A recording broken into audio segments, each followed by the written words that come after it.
Hello, good morning, good afternoon, wherever you are. This is the Immersal Mapping Clinic number 2. Welcome. There's 5 minutes to go until we start at 11, or maybe a couple of minutes after, so that people can join. It was nice to see so many people registering again, and we are looking forward to your questions and the discussion at the end of the webinar. Good morning, good afternoon, wherever you are. This is the Immersal Mapping Clinic. Our second one already. We had one in May, and now this is the June version, and we will have the next one in July. Welcome. We will be starting at 11 o'clock Finnish time, 10 o'clock Central European time, and yeah, whichever time zone you're in. Welcome to the Immersal Mapping Clinic number 2. We are almost ready to start. We will start at 11 o'clock Finnish time.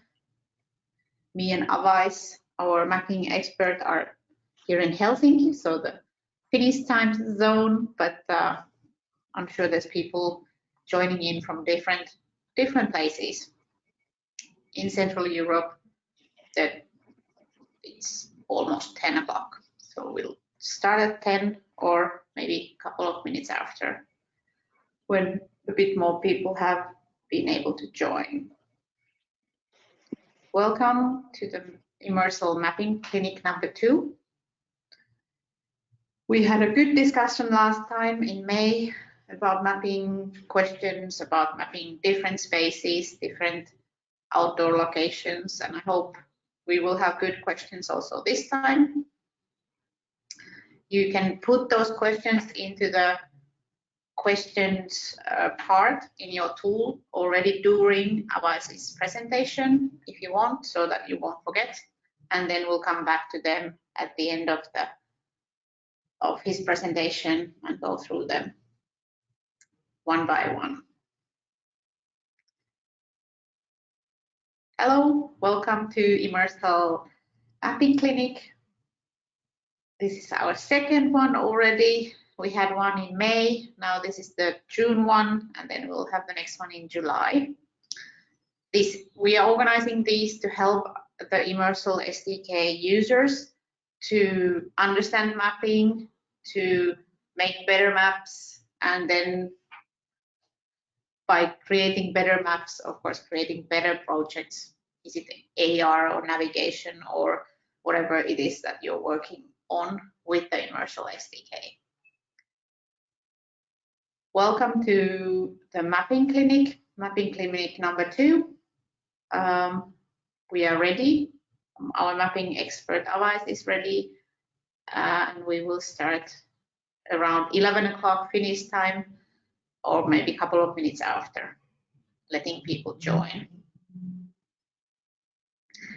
We hope that these clinics will help our users with the mapping, which is sometimes a tricky phase of the projects, so that you can get good quality maps, and based on those maps you can make amazing projects, whatever you are working with. I can see quite many people already joining. Nice to see. Last time we had a very active discussion or active questions, so that was very good. Thank you for that.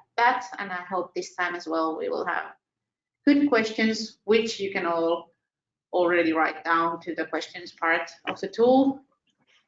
When Awais is presenting, when you have a question, just write it down, and we will get back to those questions at the end of the presentation. Now I can see it's 11 o'clock Finnish time, 10 o'clock Central European time, but yeah, maybe we'll wait still 2 minutes, even though it's not the Finnish style. Finnish style would be to start exactly on the dot, but to make sure that nobody's missing missing anything, maybe we will wait 2 minutes. Of course, we are recording this session so that if your colleagues or somebody you know couldn't make it, they are able to get the video recording of the session. And of course, it's nice to come back to the video if you have a problem with mapping later on in your projects. Then you can go back and see, whoa, I remember Awais was saying something about this in the mapping clinic. So let's check it out. Welcome to Immersal Mapping Clinic number 2. My name is Päivi Laakso-Kuivalainen. I'm the marketing person, the Chief Marketing Officer of Immersal. Today we have online our mapping expert Awais Hassan, who will present us a short recap of the mapping principles and mapping tips that he did last time in our first mapping clinic, and then we will go further into the mapping world, talking more details about the Immersal Mapper tool, which many of you maybe have already used. And then we will also talk about a very professional, sort of more high-end mapping tool called PLK2Go. And yeah, there's lots of interesting topics that Awais is going to present to us. Once again, welcome. I think we are ready to start. We are recording the session, and you can put your questions in as Awais is speaking. We will get to them at the end of the presentation. So go ahead, Awais. The floor is yours. Thank you, Päivi. So welcome to our second mapping clinic. My name is Awais Hassan, and I will cover a few topics like what to do in the mapping and what not to do, and best practices.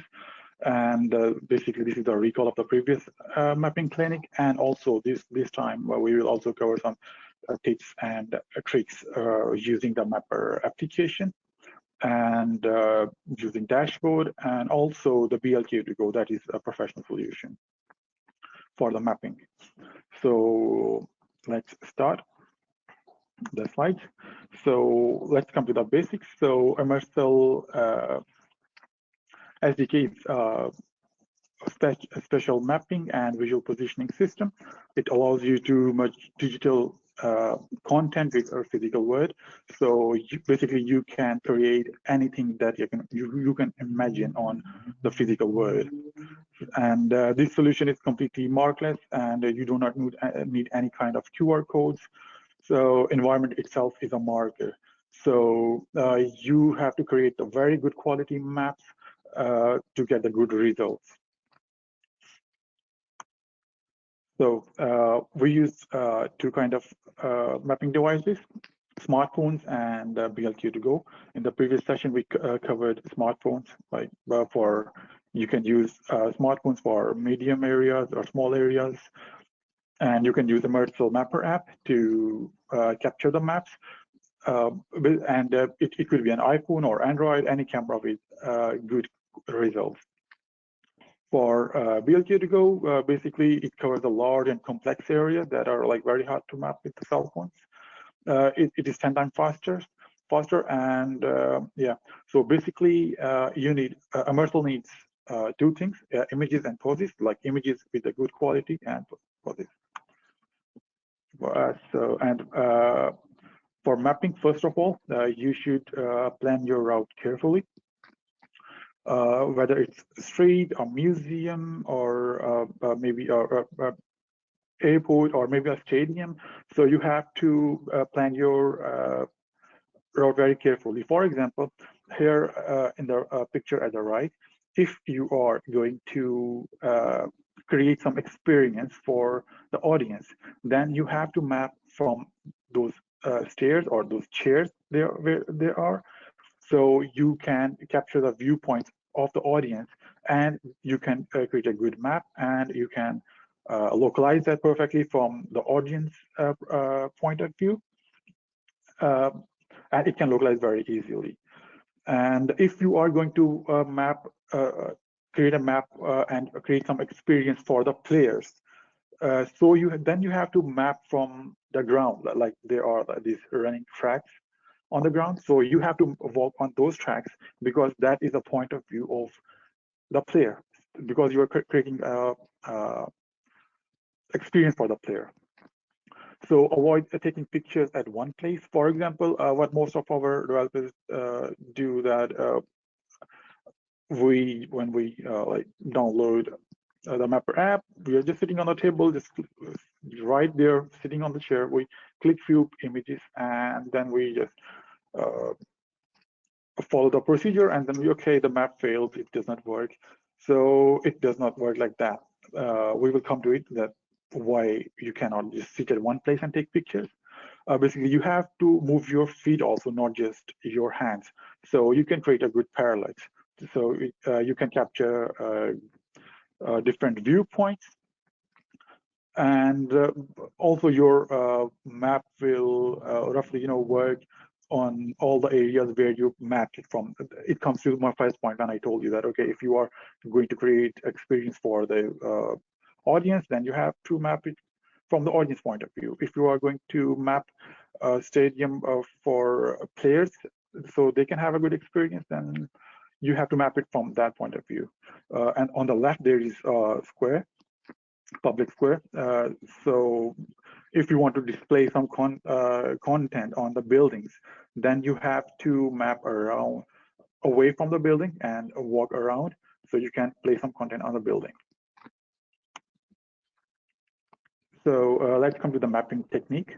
So do not take pictures too close from the object, because if you are very close to the object, you are not having like a very huge point of view, or a wide area to look at. So there will be very few feature points. But if you are like away from the object, so you can have wider view, you can capture a lot of features. So it is good for the mapping. The parallax is very important for creating parallax. So you have to keep distance between the viewpoints, and it is like the mandatory thing to capture different viewpoints to create a sense of a 3D position, that okay, where is that object. Too little parallax can cause the failed maps. And there are a few things that affect the mapping results. For example, reflection on the bottom left image. You can see that, okay, a person is looking into a mirror and he can look behind him. Like, for example, if you have mapped something on the right side, on the left there is a mirror, and when you look into the mirror, it will localize against the thing on the right, because the machine does not know which is a mirror. So algorithms will get confused. Then it comes to the repeating pattern. For example, on the top right side on the top image, you can see a block of building block. Then there are like a lot of windows and stairs in it. So when you take a picture to localize against that one, so it does not know that if you are looking at maybe the bottom right lower side of that building, or maybe a top side of the building, because it's all the same. So there should be unique features while capturing photos. Yeah, and some dynamic objects like cars, trees, people. Basically, they create a lot of noise. Even though our technology is good enough that we do not capture those, it automatically avoids those objects, but it creates a lot of noise. For example, a car is going and you have already taken the picture that specific area where the car was passing through, that creates a noise, and basically maybe you can skip on some features, so it can trouble the localizing. And then the lighting is like strong shadows, day and night, and artificial lighting, but continuously changing light. So it will be hard to localize in that one. And weather, right in the middle, there is like an image from the tram in Helsinki. It's the same place but different feathers, so it will be hard for a machine to recognize. So what are the good features? So, any unique area in the image is called feature. Like, for example, on the left image, if you look at the wall, it's just a plain wall. There are no features on it. So it will be hard to localize against a plain wall, or it will not create any features. So, and you should have at least 3 viewpoints to capture a feature. The more the viewpoints, it's better. For example, on the bottom right image, there are 3 different angles where you can take a picture of an object. So more the picture, it will be a more area to localize, and good feature points, it will be quick to localize. And again, you should have some distance between viewpoints and from the object to create the parallax. And while talking about the overlap, while taking the images, all the features in the images need to match. For example, if you look at the bottom, like the bottom line of images, these are all the features that are matching with each other. And right in the middle of the screen, it shows, okay, these images are connected to each other because they are going in a sequence and they have a proper overlapping. Then there is an image where is a red cross.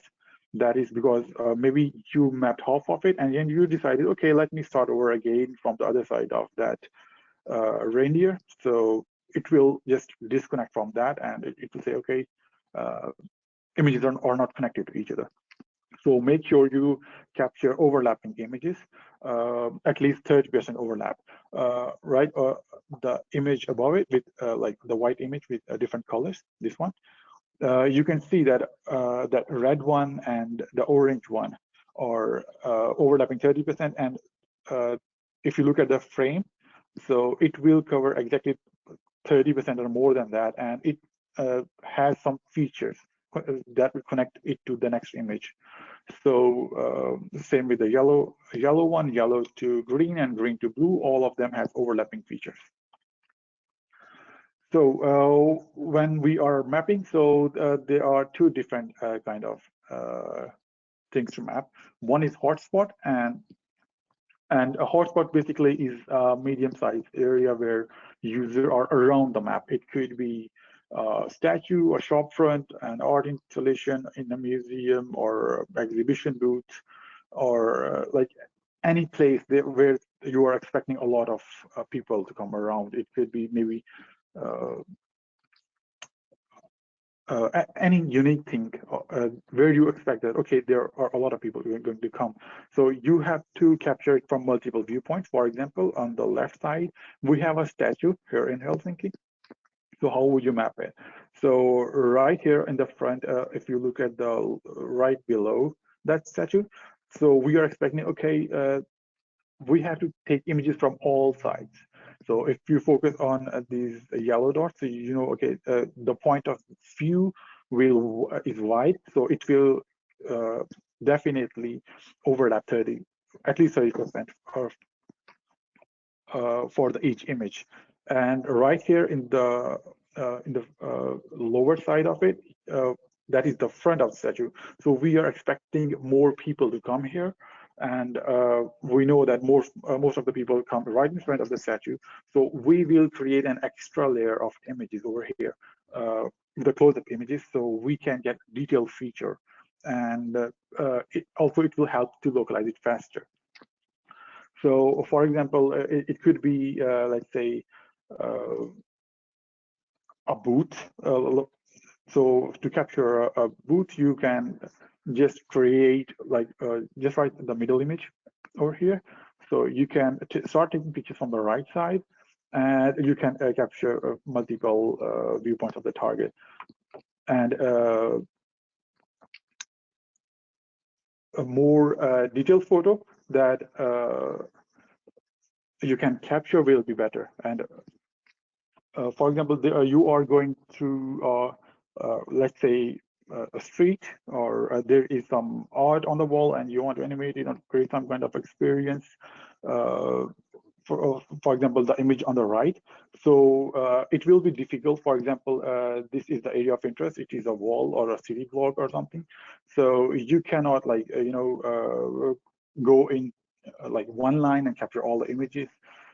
So you can create mini arcs around it, and then you can cross the road, and if you can see these single points across the street, so you can just cross the street and capture all the viewpoints that you have captured closely. So it will localize nearby the wall and also across the street because you have captured both viewpoints. So that was for the hotspot.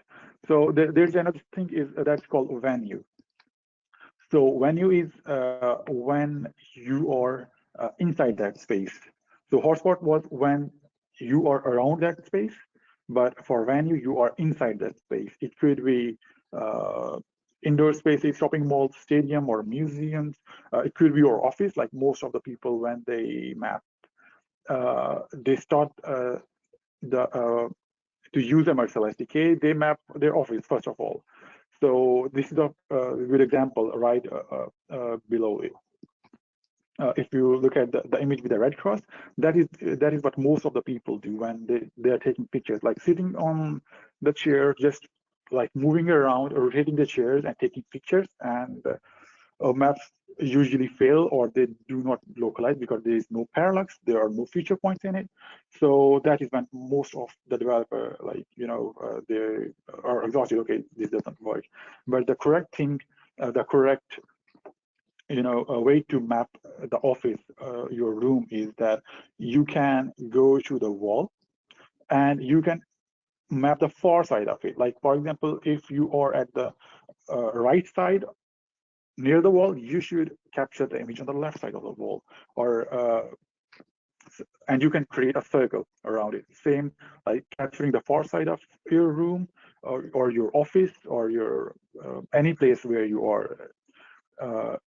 And you can capture a lot of features around that. So it is a good way to capture the image.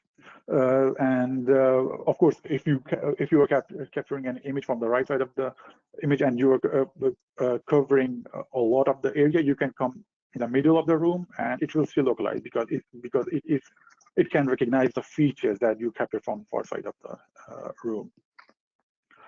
And yeah, so a viewpoint of all directions with overlap. Yeah, so if you are walking in a corridor, and there is usually corridors don't have like many features.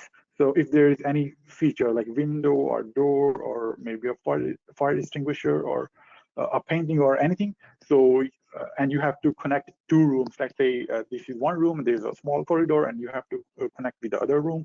So you can focus on that specific feature. You can start walking, taking pictures. You can rotate around that feature, and you can create a small zigzag and pivot a little bit toward the feature, and it will create a good map for that. And example two, if there is a big venue, you can create small arcs. Again, it is against that one, like just the one I told you here, like you cannot do this because this is just a small room. But if it is a big place and you are capturing, like it's a big, let's say a railway station or airport or a very, very big place, so then this is the technique you can use, because also in this image you can capture almost all the viewpoints, and it will create a good parallax because all the images will have a different viewpoints and they are connected to each other. So you can divide the area into small squares, and you don't know where the user will be standing. So if it's like you are standing maybe on the right side of the wall and use and take picture to the left side of the wall, the area is too big and the features are not recognizable. So for very huge areas, it's better to divide them into small squares, and you can capture it that way. Or this is the technique we used for the city scale. By the way, we have mapped like 1 square kilometer of the Helsinki city, and this is a screenshot from a street in Helsinki, and here is a technique that we use to, create the map. So again, the photo is roughly like from each position where a user can see, and do a mini arcs alongside the road, so you can create a good parallax. And also, like that a user can look at that street or that feature or that experience that you are creating for them while crossing the street. So you can also take a few pictures while crossing the street, and it will localize perfectly with that one. And these arcs are mandatory that if you are just walking in a straight line and taking pictures, the parallax will be too little. And also the user can be like standing at any place and like looking around. So it's better that you create mini arcs while taking pictures for a city scale or a city block or a big place. And what you should avoid, like reflective surfaces are difficult to localize. And because if you are moving, the reflection will start moving. So algorithm will be confused to from what point they are looking at. And low light is difficult because it is hard to see features, and it will be like hard to localize. So lighting should be good enough. What are the good environments? So I will give an example of 2 good environments by what we did. So Immersal testbed in Helsinki Natural History Museum. There are, you can see in the lower image, there are a lot of bones, and there are a few elephants behind the glass. The lighting is static. Lighting is not shining. So and there are some reflections in it, but it still works because there are a lot of feature points in it. And if you look on the right side, this is an image from Helsinki city center, and you can see that these buildings have these are tall buildings. They don't have any reflections around it, and the street level is dynamic. So you can use to visualize underground pipes or create any kind of navigation with it. So these were the example of 2 good environments. So so mapping is a skill that only practice can make the perfect. So always try to create different kind of combination and techniques. For example, if it is just a big hole, you can capture the images from looking at the bottom left side. So you can just capture some images, create small arcs, bigger arcs, and inside out or outside in, looking at the far side. So you can create all of these combination and create a good map. Like, let's say, for example, in the museum case, there are a lot of things like, okay, this is a big hole in the museum. And then there are some, maybe on the bottom left side, there's some elephants, some dinosaur bones, or some mammals across the glass, or something like that. So you can combine all of your practices while keeping in mind that, okay, you have to create the parallax and overlapping and all that stuff. So you can combine all of them and create a good map. So now let's come to the mapper app. Those were the things that you have to keep in mind while mapping. So when you are mapping with Immersal, so when you sign into your application, so on the left side there's the image that it shows you that shows you when you are capturing the images. So the button right in the middle will capture the image, and there is right in the workspace mode tab you can see the uploaded images.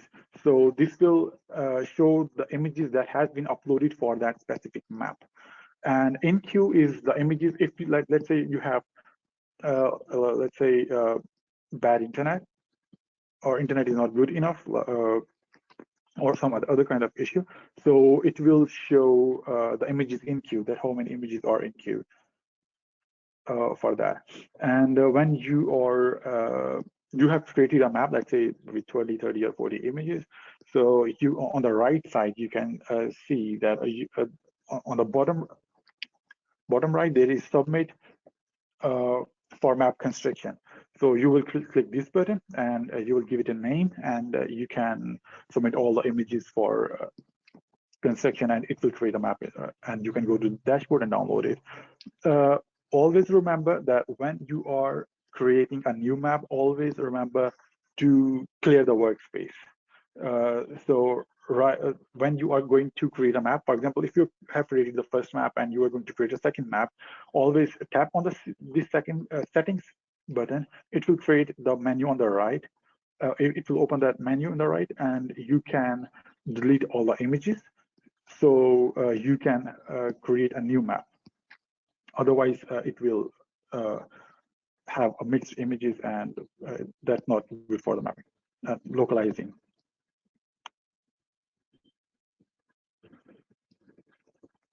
Yes, so once you have, let's say, created a map, so you can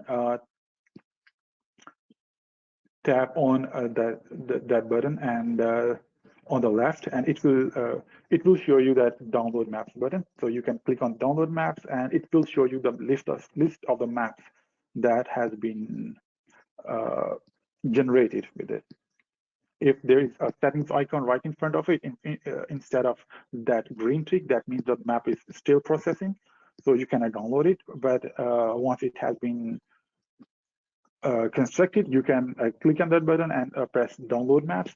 So it will show you these dots on pink and yellow, or any other color, depending on these are the randomly generated colors.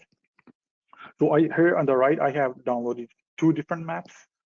I created Office 1 and Office 2, and I downloaded both of them. So it is creating like 2 different kind of spots. And for localizing, you can see that localize button or location button, like a pin drop. So you can press that button while looking at the features. So it will show you that, okay, for example, in the middle image, there is 4x4. That means that 4 out of 4 images has been localized. And on the right side, I have like pressed that button 10 times. So it shows, okay, the coordinates, and also that, okay, this is localizing 10 by 10, but this is localizing perfectly. And for creating multiple maps, for example, if you are creating multiple maps or huge maps, so you should always have the overlapping area. For example, on the image in the right, this white image, you can see this is the yellow points. Yellow points are captured in one room, and then the blue map is the other room. So it is just similar to the previous image you just saw. Like, for example, these pink ones and the yellow ones. So this is just the same like that. So you have captured 2 different maps in 2 different rooms, but they are not overlapping to each other, so they cannot be connected or stitched together. So you have to walk from blue room to the yellow room.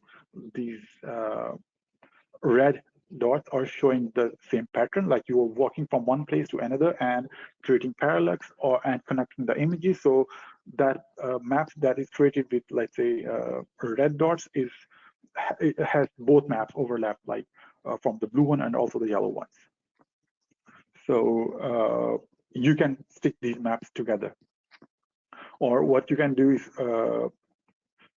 for example, on the left side, extreme left, you can see that that a huge yellow map.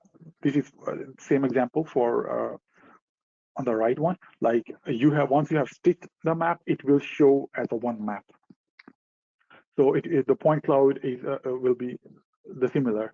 And there's another thing that when you are you have like constructed the maps and you don't want to go to the dashboard. So there's a hack to merge all the maps together. And that is when you can just select the maps. Like say, for example, there I have maps for my office for every hour of the day. Let's say 11:30 or 10:20 or 9:10. So I want to combine these different parts and stick them together into one. So what I will do, I will just click on this download button right in front of that bin button. I will download all three of them. So it will download all the images into that workspace. It will ask you that, do you want to clear the workspace or keep the workspace? So do not clear the workspace if you are going to stick them together. So you can just download all the images and submit them from your Mapper app, and it will combine the maps together. So that's a trick. Quick one. Yeah. And if you don't want to do that, so what you can do is that you can select this multiple maps from your dashboard, and all of those maps should have overlapping. You know that overlapping is mandatory. And then you can just click stitch maps, and it will create a stitch map. So it shows one image. Basically, this was the map that was created with BLK2Go. These are huge maps. These are not just one images, because with one image you cannot just create any map. So yeah, these were the BLK2Go maps, test maps, and they have the proper overlapping, and that's why they were stitched together perfectly. Yes. And there's also a feature like last time. There were a few requests that can we capture the maps in a video feature, or can we is there any feature coming while we can just record a space instead of just tapping the button every time. So there's a hack. If you tap this workspace mode bar at the top 3 times very quickly, you have to do it. So it will give you these developer options right in the mid in that middle image. So it will give you this menu, and you can just tap on the automatic capture. So once you take this one, it can capture 300 images, and then in the lower settings, you can intervals. That is the time between each image. Like you can select it to 2 seconds, 3 seconds, or 5 seconds, based on how slow you're walking. So I would recommend that if you are going to use this feature, you should walk very slowly, because if you are walking too fast, images will be blurry, and it will be hard to localize against them. So it's better to capture manually, but if you have to create a lot of maps and you want to capture automatically, so you can just press this play button and walk slowly and capture the map. So once you have enabled that automatic feature, if you look at the image on the left side, there is just a click button, and if you look at the image on the extreme right side, there's a play button. So once a play button is displayed, that means that now the automatic capture has been enabled. So you can select, like, let's say you don't want a big map, so you can drag that slider a little bit backwards, and you can set it to 100 or 200 images of how big map you want to create, and you can set intervals accordingly. Let's say you want images to, like, every 3 or 4 seconds or 5 seconds, so you can set that accordingly, whatever you want. So yeah, so that's for the automatic capture. So as I told you that all of these techniques with the cell phone, they are also few people who use the professional solution. Let's say you have an enterprise license and you have like very big clients and you don't want to capture with cell phone because that's very time taking, and you want a good quality map and very quickly. So there's a solution for that that is called like a BLK2Go device. So it has LiDAR has a range of like 0.5 meter to 25 meter. So that's a pretty good. You can like capture a stadium with it. I have captured a stadium and it works fine. It has 3 cameras, one on the right, one on the left, and on the front. That is high resolution. One is IMU and then Grand Slam. Basically, Grand Slam combines LiDAR, SLAM, visual SLAM, and IMU to deliver best class handheld mobile mapping performance. So yeah, so BLK2Go is just like a router. You can connect it to the Wi-Fi. The password is under the battery, and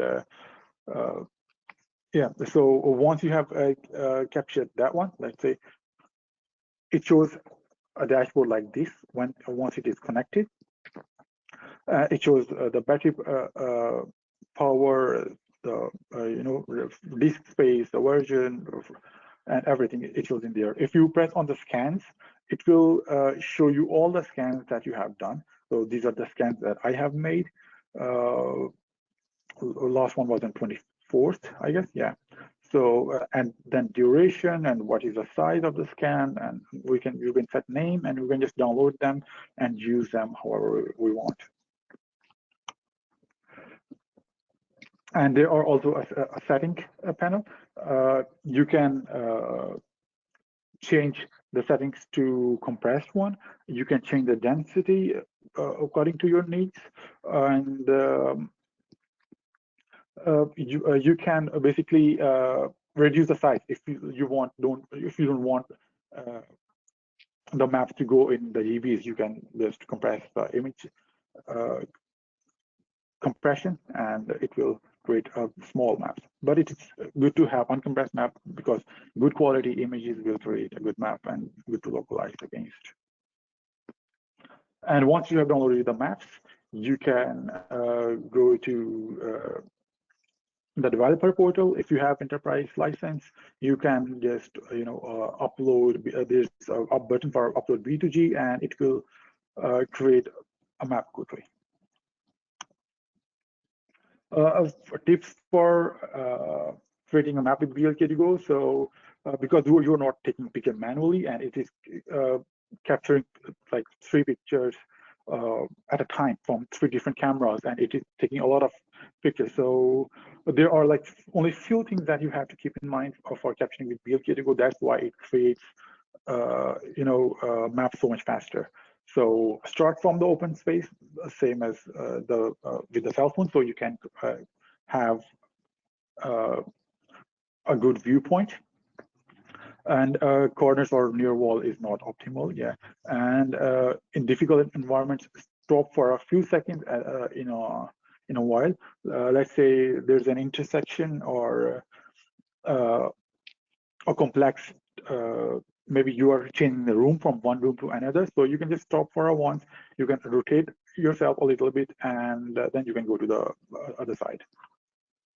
And transitioning to a different environment, new room, yeah, that's the same thing I just told you, that you can stop for a few seconds, look around, like holding the BLK2Go, and it will create a good overlapping.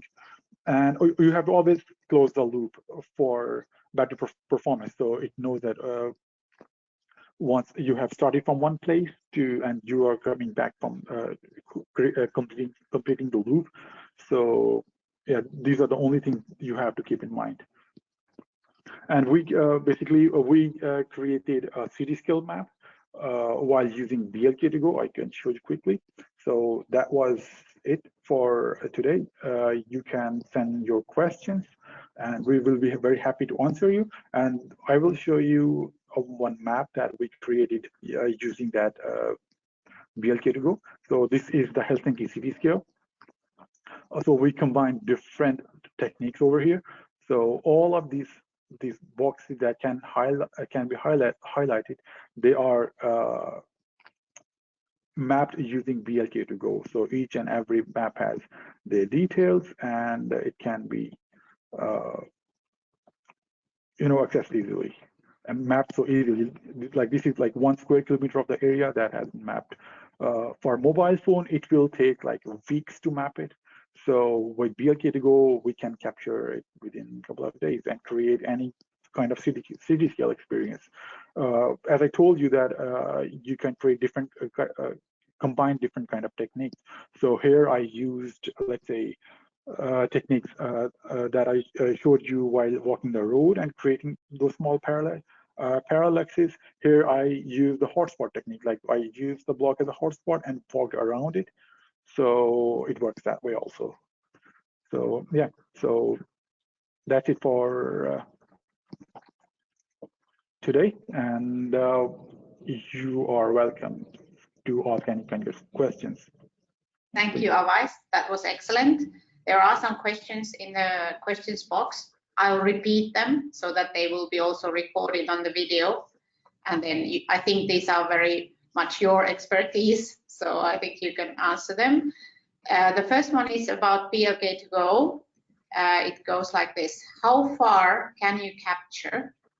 For example, if we are capturing outdoor areas, what is the range captured 360 degrees around the camera?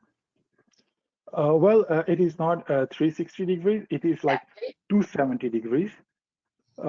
So it is 270 degrees because there is no camera at the back. So you have to, capture it, like hold it in your front. So one on the right, left, and in the front. So these are the 3 cameras. And the range for it is like 25 meters. So that is a big area that you can cover. Like you are walking on one side of the street and you can capture the other side of the street. Yeah, thank you, Awais. I think the next one is also related to BLK2Go. When you use the BLK2Go, will the arm or the hand holding the camera be captured throughout the recording? Like if you use a 360 camera like Insta360, sometimes the arm and hand will be captured. No, it will not be captured, even though it will be in the image if we extract the images out of BLK2Go, but it will not be shown in the map. So because it is always moving, like you are creating a little arc with it, so it will not be captured. And also I told you that it is not 360, it's 270. So the person holding it will be excluded from that recording, because you are holding it and turning it right and left, so you are out of that 270 degree angle. Exactly. Yeah. Excellent. Thank you, Awais. When using the BLK2Go, what is the speed we need to walk with it to capture to be effective? Can we use an e-scooter at a certain speed to cover larger distances?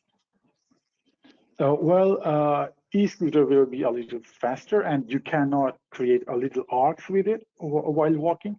So I would say that at the same speed, like my colleague Antti said, because we have a detailed webinar previously covering BLK2Go. So my colleague Antti says that you have to walk while scanning with BLK2Go, like you are holding a full glass of water or cup of water, so you don't drop the water. So you have to walk at that speed. If you can hold it that steady, then that's fine. But I would say we can walk slowly. That would be perfect. Yeah, I think it would be hard. That's a good rule of thumb when you think about the mapping, the BLK2Go. Excellent. Then this is about the Mapper app. In the app, there's a add anchor image. This kind of, is it a button or something? Is to snapshot the initialization image for start of tracking. For example, I'm mapping a room and the start is the entrance or the door. is the entrance or the door the add anchor image? You can add any image as an anchor. So that's not an issue. You can maybe you are in the middle of the room or maybe at the door. So yeah, you can capture any image as an anchor image. So it's all totally up to you. Okay, thank you. I think those were the questions. I will check again. Yeah, those were the questions we had in chat, but we have still time. So if anyone has an additional question, please just write that down in the questions part. You have Awais' expertise now available on the mapping topics.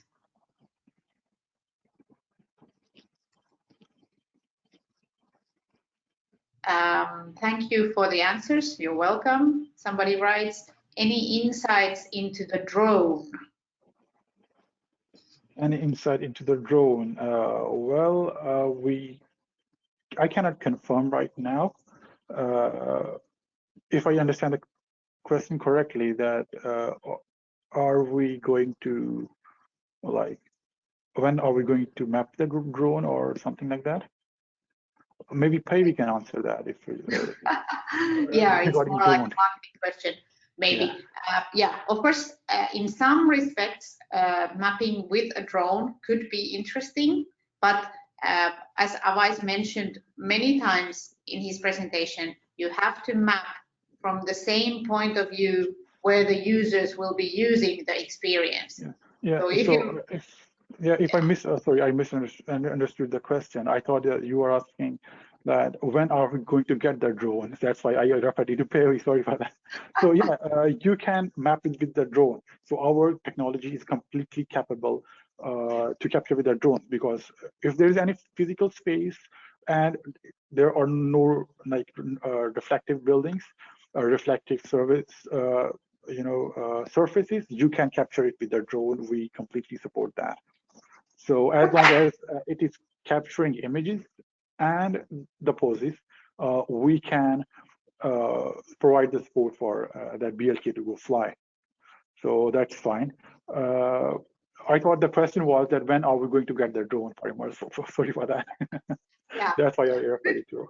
So now we have the insights about the drone. So when it makes sense, it's possible to use that for mapping, but it depends, of course, on the project. Yeah, there is another question. BLK to go fly. Yeah, hopefully we're getting one soon. Exactly. That's the question. I thought that's why I referred it to Päivi.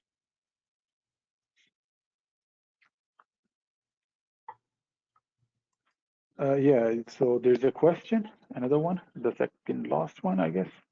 I will try to map a place in our university campus. I have some video to show situation, and would be happy to get some tips for mapping. Yes, sure. There were some clients who sent us a video, like uploaded it to YouTube and sent us a link and asked us, okay, this is the place we want to map. So we help them, and you can send me an email directly at awais.hassan@immersal.com, or you can send an email at support@immersal.com. So you can send the link of that video, or you can ask us in Discord channel. It will also help others. But you can, if you want to send us a private email, you can send an email containing that video. So we can just capture some screenshot from that video and tell you, okay, these are the points where you should be standing and capturing the video. Yes, definitely. So in general, of course, we encourage people to use the Discord as much as possible, because then others might get the same help. But as Awais said, if it's a bit more private or for any reason, you can just send directly to Awais and he can have a look and our team can have a look. I don't think there's more questions. Then I'll use this time to promote the fact that we are releasing a new version of the SDK 1.19 very soon. I can't say the date, but very, very, very soon. and it will include two features that are very useful in relation to mapping. So in the July mapping clinic, which will be on the 7th of July, if that's a Friday, I think it's a Friday, we will be talking about those new features, and that those are very much relevant to mapping. So I recommend you join that webinar as well. So that's the promotion part. Let's check the questions again. There is something, yes. Will the beta video capture feature in your app work as well in BLK2Go? Oh, well, BLK2Go is a different thing. BLK2Go is like a professional solution. While capturing the video, like in the Mapper app, that is for like only the for mobile users. So BLK2Go is capturing a lot of images and enough images. So yeah, so you cannot basically use BLK2Go for that video feature. There's like follow-up information. Assuming we are using high-end iPhone with LiDAR. High-end iPhone LiDAR. Let me understand the question. Will the video capture feature? Oh, okay. Yeah. Maybe he means that he would be using BLK2Go and iPhone, but you need to choose one. Well, that video feature, that is a hack. Like that was all like previously it was added. So it is basically what it is doing, that it is creating pictures every 2 seconds. So you don't have to press the button. Basically, they're still images, but you don't have to press the button. So you can just set the intervals like 2 seconds or 3 seconds or 5 seconds based on your needs, how slow or how detailed you want to capture. So basically, you don't have to like you are holding the phone and you're pressing the button again and again and again. So you can just set it to auto and you can walk slowly and you have like walk casually. Yeah. So that is for your to make it easy for you. But it is recommended that you can capture like manually, so the images are not blurry. So usually when you are walking, some people walk fast. So if you are walking fast, so images could be blurry. Yeah. So basically, that video feature is the images that you don't have to press the button every time, every second, or every 2 seconds. Excellent. There was thanks. So I think the question was clarified. That's good to hear. And I don't think there are any new questions in the questions box. If not, then me and Awais say thank you. It was good to have you on the second mapping clinic of Immersal. We will have the next one on the 7th of July. And of course, the Discord channel where the support guys are. You can always ask and share videos of the problematic areas, and we will try to help you guys with those problems. So thank you very much. Thank you very much, and yeah, good day. Yeah, see you in July. Yeah, see you in July. Thank you.